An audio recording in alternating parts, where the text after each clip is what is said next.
Now a detachment of Philistines had gone out to the pass at Michmash. One day, Jonathan, son of Saul, said to his young armor-bearer, "Come, let's go over to the Philistine outpost on the other side." But he did not tell his father. Saul was staying on the outskirts of Gibeah under a pomegranate tree in Migron. With him were about 600 men, among whom was Ahijah, who was wearing an ephod. He was a son of Ichabod's brother, Ahitub, son of Phinehas, the son of Eli, the Lord's priest in Shiloh. No one was aware that Jonathan had left. On each side of the pass that Jonathan intended to cross to reach the Philistine outpost was a cliff. One was called Bozez, and the other Seneh.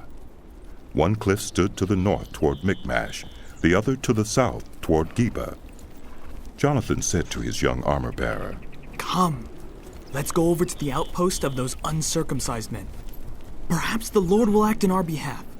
Nothing can hinder the Lord from saving, whether by many or by few." "Do all that you have in mind," his armor-bearer said. "Go ahead. I'm with you, heart and soul." Jonathan said, "Come on then. We will cross over toward them and let them see us. If they say to us, 'Wait there until we come to you,' we will stay where we are and not go up to them. But if they say, 'Come up to us,' we will climb up, because that will be our sign that the Lord has given them into our hands." So both of them showed themselves to the Philistine outpost. "Look," said the Philistine. "the Hebrews are crawling out of the holes they were hiding in." The men of the outpost shouted to Jonathan and his armor-bearer, "Come up to us, and we'll teach you a lesson." So Jonathan said to his armor-bearer, "Climb up after me. The Lord has given them into the hand of Israel." Jonathan climbed up, using his hands and feet, with his armor-bearer right behind him. The Philistines fell before Jonathan, and his armor-bearer followed and killed behind him. In that first attack, Jonathan and his armor-bearer killed some 20 men in an area of about half an acre. Then panic struck the whole army, those in the camp and field, and those in the outposts and raiding parties, and the ground shook. It was a panic sent by God. Saul's lookouts at Gibeah in Benjamin saw the army melting away in all directions. Then Saul said to the men who were with him, "Muster the forces and see who has left us." When they did, it was Jonathan and his armor-bearer who were not there. "Jonathan, Saul said to Ahijah, bring the ark of God." At that time it was with the Israelites. While Saul was talking to the priest, the tumult in the Philistine camp increased more and more. So Saul said to the priest, "Withdraw your hand." Then Saul and all his men assembled and went to the battle. They found the Philistines in total confusion, striking each other with their swords.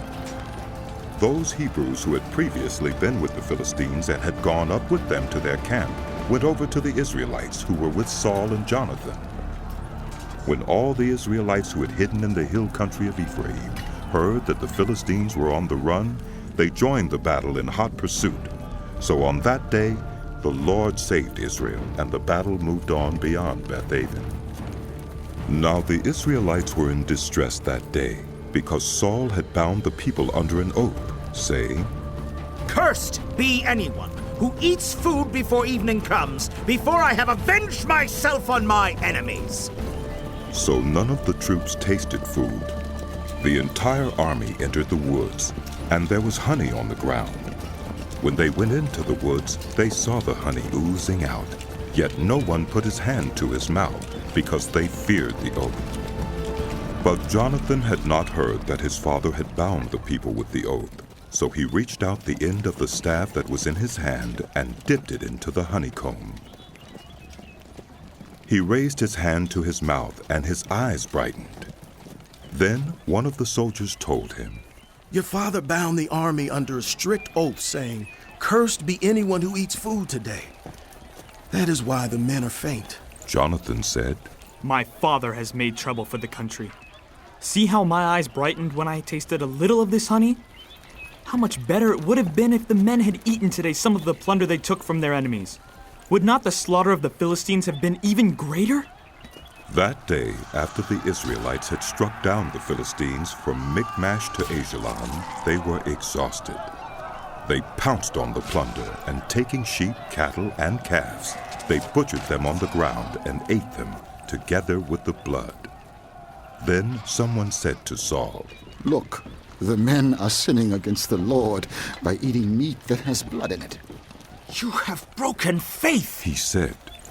Roll a large stone over here at once. Then he said, Go out among the men and tell them, each of you bring me your cattle and sheep and slaughter them here and eat them. Do not sin against the Lord by eating meat with blood still in it. So everyone brought his ox that night and slaughtered it there. Then Saul built an altar to the Lord. It was the first time he had done this. Saul said, Let us go down and pursue the Philistines by night, and plunder them till dawn, and let us not leave one of them alive. Do whatever seems best to you. They replied.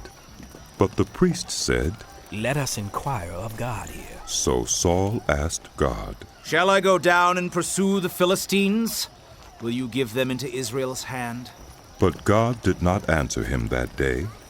Saul therefore said, Come here, all you who are leaders of the army, and let us find out what sin has been committed today. As surely as the Lord who rescues Israel lives, even if the guilt lies with my son Jonathan, he must die. But not one of them said a word. Saul then said to all the Israelites, You stand over there. I and Jonathan my son will stand over here. Do what seems best to you. They replied. Then Saul prayed to the Lord, the God of Israel. Why have you not answered your servant today? If the fault is in me or my son Jonathan, respond with Urim. But if the men of Israel are at fault, respond with Thummim. Jonathan and Saul were taken by lot, and the men were cleared. Saul said, Cast the lot between me and Jonathan my son. And Jonathan was taken. Then Saul said to Jonathan, Tell me what you have done. So Jonathan told him, I tasted a little honey with the end of my staff, and now I must die. Saul said, May God deal with me, be it ever so severely, if you do not die, Jonathan. But the men said to Saul, Should Jonathan die? He who has brought about this great deliverance in Israel? Never. As surely as the Lord lives, not a hair of his head will fall to the ground, for he did this today with God's help. So the men rescued Jonathan, and he was not put to death. Then Saul stopped pursuing the Philistines, and they withdrew to their own land. After Saul had assumed rule over Israel, he fought against their enemies on every side: Moab, the Ammonites, Edom, the kings of Zobah, and the Philistines. Wherever he turned, he inflicted punishment on them. He fought valiantly and defeated the Amalekites, delivering Israel from the hands of those who had plundered them. Saul's sons were Jonathan, Ishvi, and Malchishua. The name of his older daughter was Merab, and that of the younger was Michal. His wife's name was Ahinoam, daughter of Ahimaaz. The name of the commander of Saul's army was Abner, son of Ner, and Ner was Saul's uncle. Saul's father Kish and Abner's father Ner were sons of Abiel. All the days of Saul there was bitter war with the Philistines, and whenever Saul saw a mighty or brave man, he took him into his service.